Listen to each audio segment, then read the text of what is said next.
Hi, it's Maxine, Kaye and Yoga from the Greater Philadelphia Center for Spiritual Living. And some of us have conditions in our lives. Have you ever had any condition in your life? Isn't it wonderful to know that conditions are always temporary?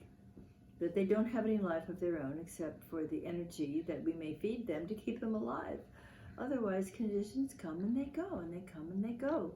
Now, the absolute infinite life of God itself is changeless, whereas the conditions, the circumstances, are designed to change. That's what they're supposed to do. And I think it'd be good for us to realize that nothing is static, that this is a universe of flow, ebb and flow. And so while the changeless remains just that, changeless, eternal, and beautiful, and perfect, and whole, that which takes place on the external is always in the process of flux. It is always moving, always changing.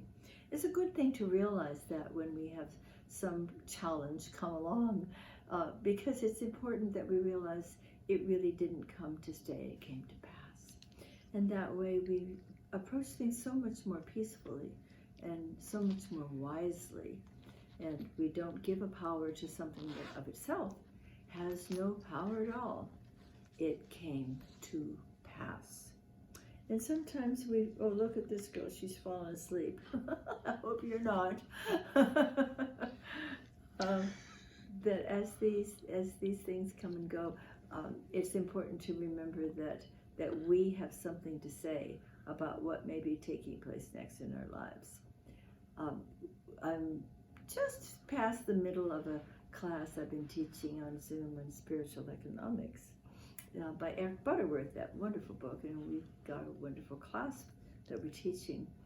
We just finished week 5, and one of the wonderful things that he comes up with is, how about looking at your problems in a different way, so that instead of problems, they become projects.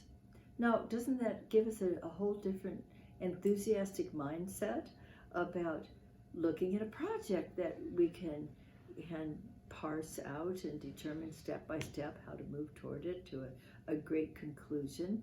Much more interesting, much more invigorating, perhaps, than thinking about a problem. I'd rather have a project. And so we might think about changing that in our minds, so that as we're about to look at the conditions that we're ready to shift, that first of all we realize they are changeable. Consciousness is that which is the operative force that changes the conditions. You've heard the expression, thinking changes your life. Well, change your thinking, change your life. It's more than thinking. It is also believing, it is accepting, it's experiencing. It begins with a thought, but then it has to combine with the heart. You know, this little girl is just delighting us tonight. And so when we do that 18-inch journey from the head to the heart, and take the thought into embracing it as a reality in our hearts, then we truly are using the power for good, and we're changing our consciousness, which then is able to change the condition. So let's look at any problem that may come up now as a project. Oh, what a good idea, she says. Yeah. And as we do so, we can have a lot of enthusiasm about that. So thank you for being with us tonight. I think this little one is ready to go to sleep. And we love you dearly. Stay tuned. I think you might hear from Reverend Mike tomorrow. We're looking forward to it. Good night.